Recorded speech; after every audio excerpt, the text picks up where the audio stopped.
Fotoğraf alıyorum.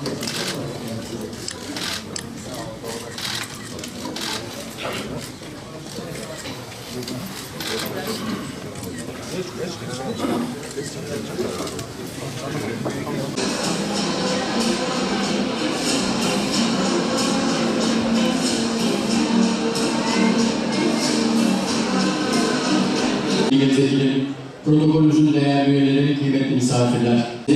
Çok amaçlı toplum merkezi, şehit aileleri.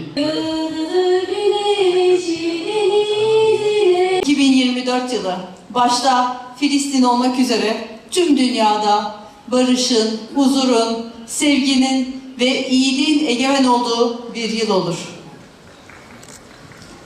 2023'te yaşadıklarımız, gördüklerimiz, şahit olduklarımız milletçe birlik ve beraberlik içinde olmaya ne kadar ihtiyacımız olduğunu bir kez daha her birimize gösterdi. Asrın felaketini birbirimize kenetlenerek atlattık. Yeni yılda da yaralarımızı birlikte sarmaya ve kimseyi geride bırakmadan yürümeye devam edeceğiz. Kıymetli misafirler, bakanlık olarak her zaman yinelediğimiz bir cümlemiz vardır. Arkada da yazdığı gibi biz büyük bir aileyiz. Her birimizin farklı tecrübesi, hikayesi ve fikirleri var. Bu farklılıklarımız bizi zenginleştirirken daha da güçlü kılıyor. Bu büyük ailenin fertlerinden biri olarak sizlerle birlikte olmak ve bu millete hizmet etmek benim için çok büyük bir onur. Bu toprakların kadim güzelliklerinden insanlar ailelerini önemser. Aile fertleri birbirine destek olur, birlikte çalışır, birlikte üretir ve geleceklerini birlikte inşa ederler. Birliğimizin ve dirliğimizin teminatı olan devletimiz de tüm imkanlarını vatandaşları için seferber eder.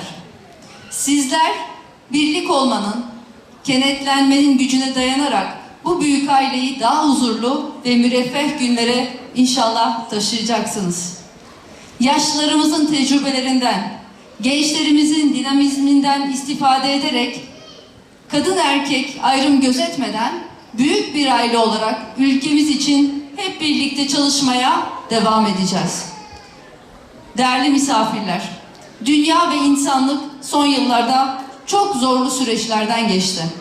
Salgınla mücadelenin ön saflarında yer alan ekipler olarak sizler zor zamanlar atlattık, hepiniz şahitsiniz. Sonrasında 6 Şubat'ta asrın felaketiyle yüreklerimiz yandı. 6 Şubat depremlerinde gördük ki bakanlığımızın gurur kaynağı olan her bir çalışma arkadaşımız, kendileri de aralarımızda, üstün gayretleriyle vatandaşımıza umut oldu, rehber oldu. Burada huzurlarınızda onlara bir kez daha teşekkürlerimi sunmak istiyorum.